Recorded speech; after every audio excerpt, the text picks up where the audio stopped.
Hi everyone, and good morning. This is the first episode of a series of videos which is going to be called Analogue Masterclass, because this is going to be a masterclass. Now, before we start, just a few quick quick words. One, don't expect a great deal, don't expect super high quality video production. I'm not interested in that, and I dare say you're not either.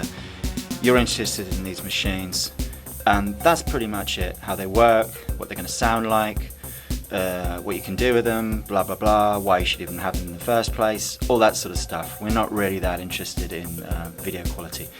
Secondly, my studio is jacked up. It is a working studio. That means I'm not a collector. I'm not sitting around with racks and racks of this stuff. I get stuff, I use it, I sell it, I get more. Generally speaking, all of this stuff is treated like hell. In other words, I'm smoking, I couldn't care less. I'm in a basement, there's quite a lot of humidity, I couldn't care less. It's just really all about getting dollar bills, making some cash out of this stuff, not just sitting around, waffling, like I am now. So we're going to start off this week's Analogue Masterclass with a look at a pretty cheap yet classic analog drum machine. It's the Korg Rhythm 55B. Now there's two versions of this, as I'm sure you're probably all aware if you're watching this. There's the A and the B, and there's absolutely no difference in sound, apart from the nuances of analog circuitry, of course. But there's no difference in sound. Modifications. The modification that I've had done to this 55B is pretty basic. We'll just have a quick look at it.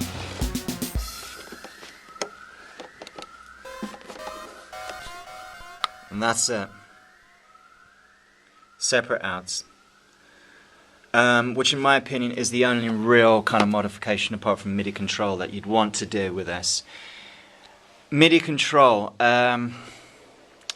it's a cool thing if you can get it going, but be warned, the timing can be kind of slack on a lot of these conversion kits. They seem to be getting better in my opinion as technology, the remorseless advance of digital technology. And I recently bought a very cheap MIDI to CV, and I noticed that the timing was tighter, despite the price being about a tenth of the price I paid about 4 or 5 years ago, straight out of China sort of thing. It works. It's probably not going to work for very long, but it works, and it is pretty tight. It's pretty damn tight. And you want to be checking waveforms up against the grid on your sequencer, actually having a look, seeing how baggy or how loose your timing is. Sometimes it's desirable, sometimes it's not. Okay, so let's actually look at the drum machine itself. Basically, it's a preset machine, and most of the presets you're going to recognize. We'll fire through them after I finish waffling, and I'll give you a demonstration of what the drum machine's capable of, obviously, at the end of this video. You've got individual volume for all the key sounds, and you can see it's split up into various different presets. Rock 1, Rock 2, Rock 3 are probably the most useful.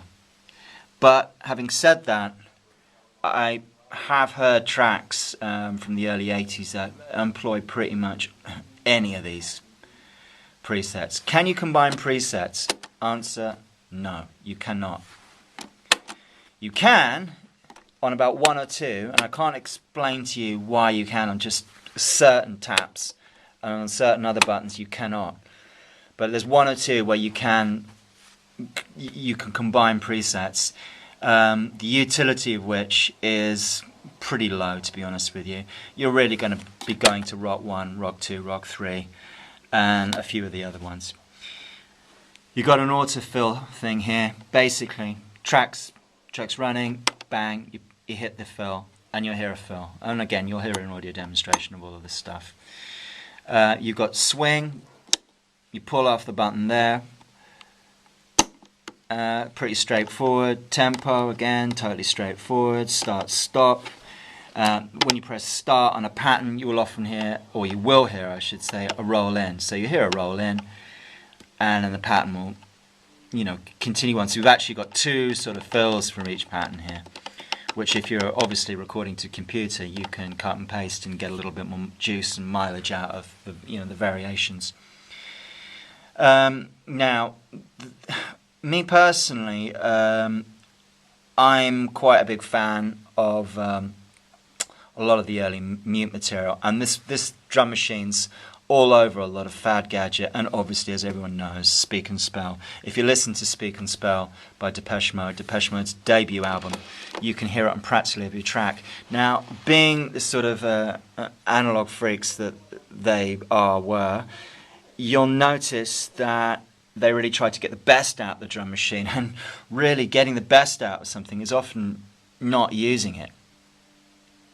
You know what I mean? It's actually taking elements away from the actual core kit, which is why this becomes useful, and using the best, you know, the best of the best, principally being the snare. And the snare is a very unique snare, as you're going to hear. It's a weird one. It's actually got quite a lot of power for such an early drum machine. It's definitely more powerful than the CR78. It's not 909 territory, but it's somewhere between those. You know, it's actually surprisingly, it does actually kick. The kick drum is, I think it's pretty useful myself. The hat's definitely useful, and the various percussion, it's all useful actually, in my opinion, apart from the freaking cymbal, which is one of those typical sort of sub 808 type, you know, cymbals. So that's pretty much what it is. So you've got the A and you've got the B, no difference in sound. The one to really get is not this unit. Look for the A if you can get it, and the reason why you should be looking for the A is because the presets are a little bit more usable, in my opinion. This is still eminently usable, but it's really the A that you would have heard on a lot of Mode albums. A lot of people, you know, would have just got the snare up on the 2 and the 4, boom, without the boom, obviously, just a crack, crack, crack, and utilized the sync. So we'll have one look at the back, see what we can do in terms of sync. And you would have to have Korg equipment. You're going to have Korg to run the trigger out. So you've got various trigger selects, and you've got a bass drum select. So you can basically copy the bass drum pattern with your trigger out, which is pretty cool. So that's how you replace the kick drum on those Mode songs. Trigger out the bass drum, and away you go. You got high and low signal out, totally useless. Foot switch, again, pretty much useless. That's about it. So we're going to stop this right now, and we're going to plug it in, and we're going to see what this little puppy sounds like. Alright?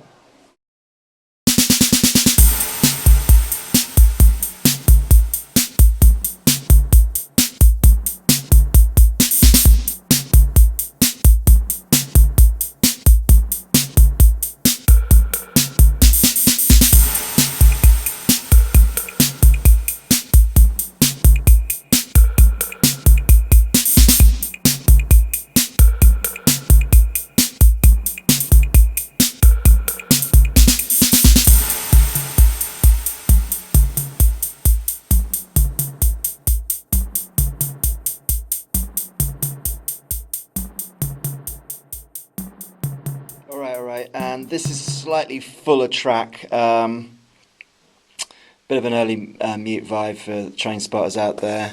Not a great deal of effort spent on either of these, so don't get too anal and uppity, okay? It's just a demo, yeah, it's just a quick illustration of what the machines can do for you.